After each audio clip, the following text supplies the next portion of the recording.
అండి ఇప్పుడు జస్ట్ చేసేద్దాం.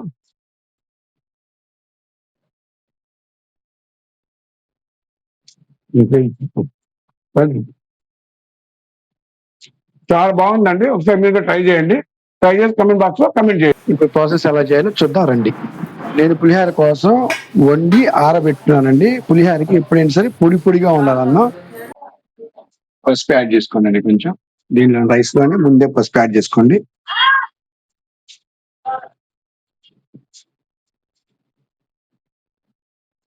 చింతకాయ పచ్చడి అండి ఇది. చింతకాయ పచ్చడి యాడ్ చేస్తున్నాను ఇప్పుడు. ఇలా కలుపుకోండి చక్కగా. దీనిలో నేను ఆల్రెడీ నూనె కూడా యాడ్ చేసి పెట్టాను.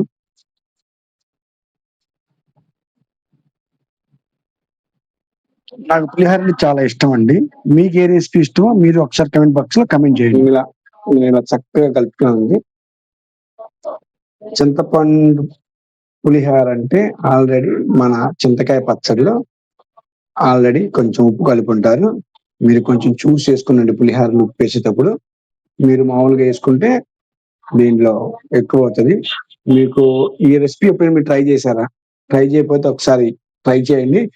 మీకు ఏదన్నా ఇంకేమన్నా రెసిపీస్ కావాలంటే కమెంట్ బాక్స్ లో కమెంట్ చేయండి. డెఫినెట్ గా నేను ట్రై చేసి పెడతాను మీకోసం. ఎలా ఉందో ఒకసారి టేస్ట్ చేద్దాం. అయిపోయినాక చూపిస్తాను నెక్స్ట్ ఎలా చేయాలి, ప్రాసెస్ ఏంటి అని మొత్తం చెప్తాను. చూడండి, వీలైతే సబ్స్క్రైబ్ చేయండి మన ఛానల్ని, ఫాలో కొట్టండి, లైక్ చేయండి. మరిన్ని వీడియోస్ కోసం, మరిన్ని రెసిపీస్ కోసం మన ఛానల్ని ఫాలో అవుతూ ఉండండి. సంగీత్నాలు మా ఇంట్లో నేనే ఎక్కువ వంట చేస్తానండి. మా వైఫ్ కొంచెం తక్కువ, కానీ తను ఇంకా చాలా బాగా చేస్తుంది. చికెన్ కానీ కర్రీపాకు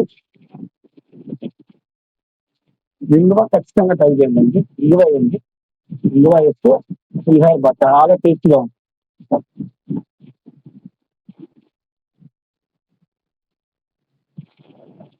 అలాగే పచ్చిమిరకాయలు వేసుకుందాం మనం.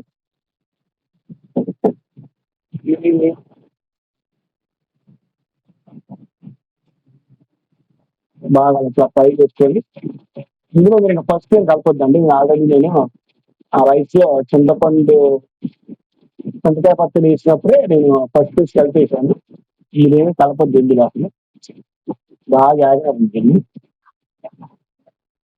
ఎండుమిరగాయలు వేసుకున్నాం అంటే అట్లాగే దీనిలో తాలింపు గింజలు ఎన్ని ఎక్కువ వేసుకుంటే అంత కలర్ఫుల్ గా ఉంటుందండి.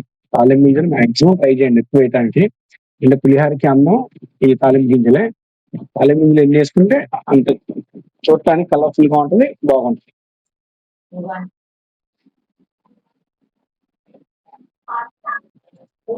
మిక్స్ చేసుకున్నామండి.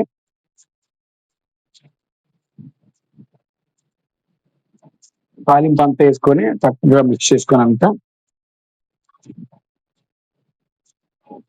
ఇంగువ యాడ్ చేయండి అండి. ఖచ్చితంగా ఇంగువ యాడ్ చేస్తే పులిహోర చాలా టేస్టీగా ఉంటుంది. ఇంగువ యాడ్ చేయకుండా వద్దు.